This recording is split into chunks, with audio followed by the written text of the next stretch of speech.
comprensible que en mi portugués.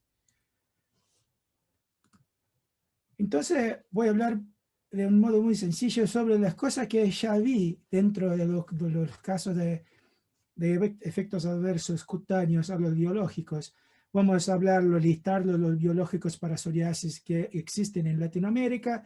La psoriasis paradoxal lo voy a mostrar en mis casos, pero no voy a hablar mucho más porque la doctora Romina ya los habló de manera excelente.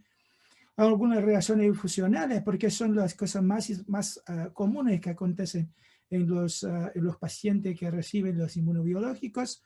Algunas reacciones diversas, distintas, un poco diferentes, y las infecciones. Entonces acá en Latinoamérica, al menos en uno de los países, tenemos todos los biológicos que están acá, y algunos países aún no todos, pero estos son los que existen de los Estados Unidos para abajo.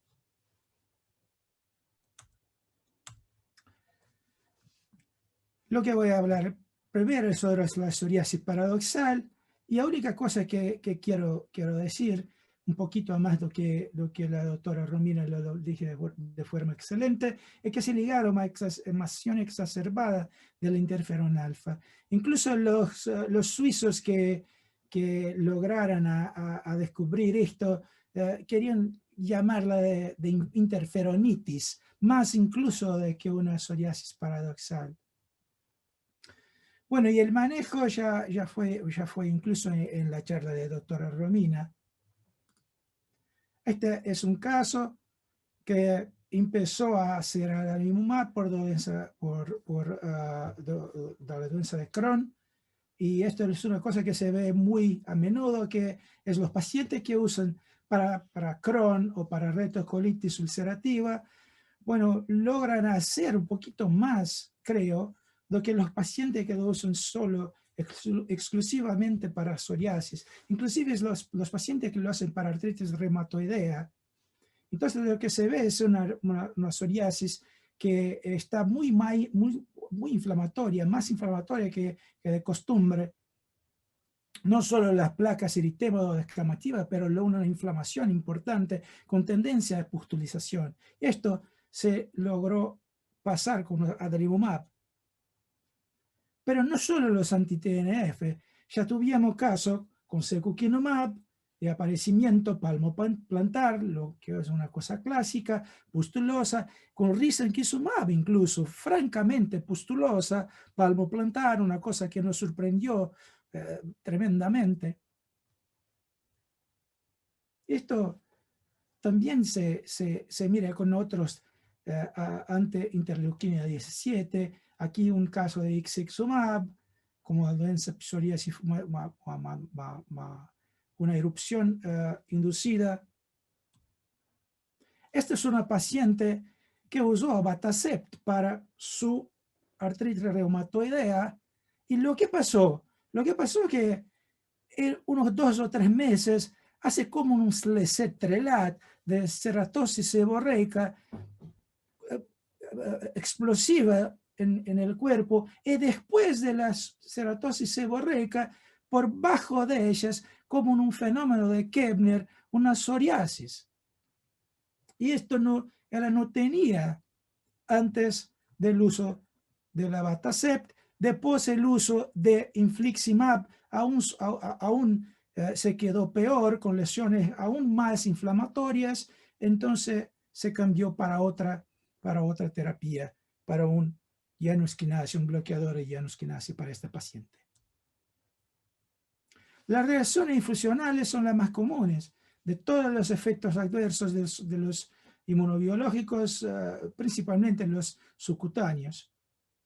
Bueno, se debe a la inmunogenicidad de la molécula, son algunas características inherentes del paciente, como algunas alergias previas, una diferencia de metabolización y excreción de la droga, y se dividen locales y generalizadas. Esta es una paciente, una de nuestras secretarias que trata psoriasis, es una reacción local a adalimumab, y es muy frecuente, no es una cosa rara.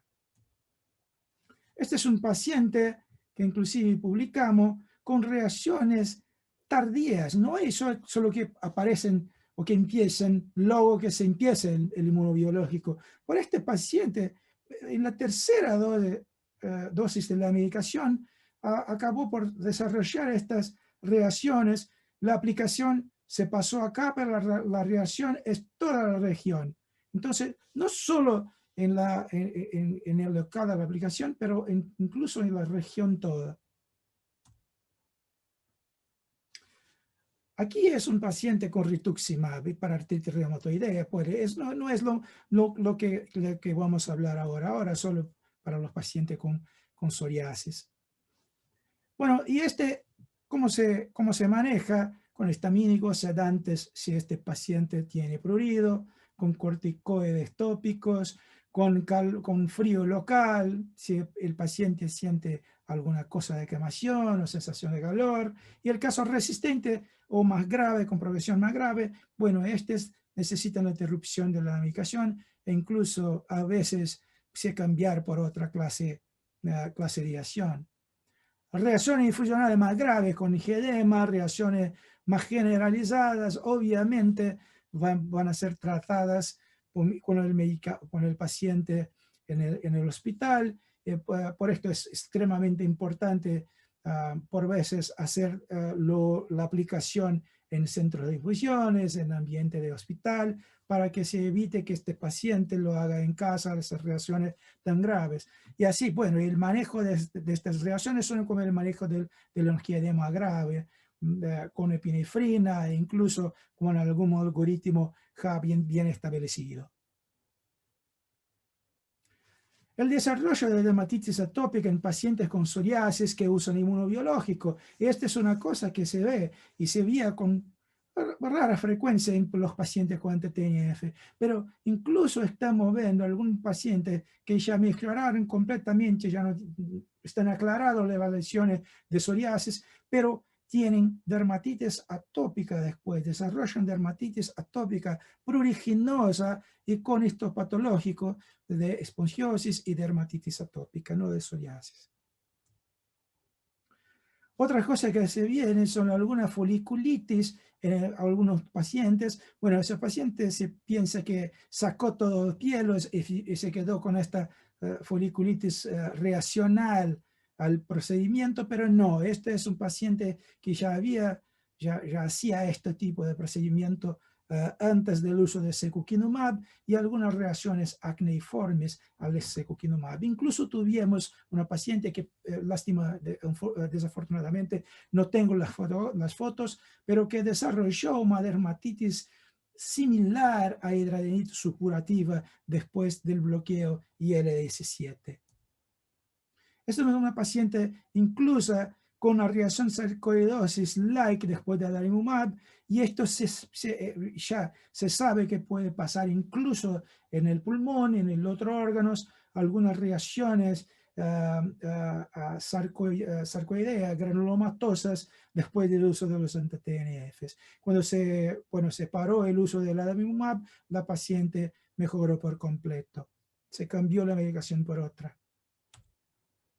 Una reacción liquenoide post-infliximab, tuvimos dos de estas reacciones, una muy localizada en las piernas y otra en un paciente negro generalizada, incluso en áreas de fotoexposición, exposición solar. Este otro paciente en uso de infliximab que tuvo una alergia fotoirritativa en áreas de exposición solar. Esto es una cosa que tuvimos una vez, hizo con estos pacientes y no usaban nada más, ninguna otra medicación, no usó nada y era un paciente que estaba por mucho tiempo en acompañamiento y bueno, creemos que era confiable en lo que le decía. Bueno, tenemos siempre que tener atención a la neoplasia porque sabemos que un poquito más de neoplasia cutánea de los cánceres de piel no melanoma pueden pasar con los inmunobiológicos. En este es un paciente que tenía un carcinoma epidermoide post-adalimumab. Claro que tiene varios factores de confusión, como el uso previo de fototerapia, el uso previo de ciclosporina u otros inmunosupresores, pero esto es una cosa que tenemos que tener siempre en nuestra cabeza para no dejar pasar. Y bueno, por fin las infecciones, que son la segunda complicación más común en los inmunobiológicos, bueno, solo atrás de las reacciones a infusión. Son más comunes en el primer año de tratamiento, las infecciones de vías aéreas superiores son las infecciones más comunes, pero celulitis, erisipela, las infecciones por hongos o infestaciones son importantes. No se puede olvidar de la tuberculosis cutánea porque por veces claro que en la mayoría de los anti-TNFs, cuando lo granuloma no está más intacto, la tuberculosis atípica es una cosa que se puede pasar. Aquí solo un resumen de las cosas que se puede pasar con cada uno de los inmunobiológicos que tenemos. Bueno, de acuerdo con su modo de acción, se puede tener algunas cosas a más, como las infecciones por levaduras o por hongos filamentosos, como secukinumab y ixekizumab, que son bloqueadores IL-7. Acá lo que vemos todos esos son pacientes, y quiero decir que todos los pacientes que también que están viendo acá son pacientes que ya mejoraron por completo. Celulitis post-ustekinumab, un impetigo erisipela post-ixekizumab.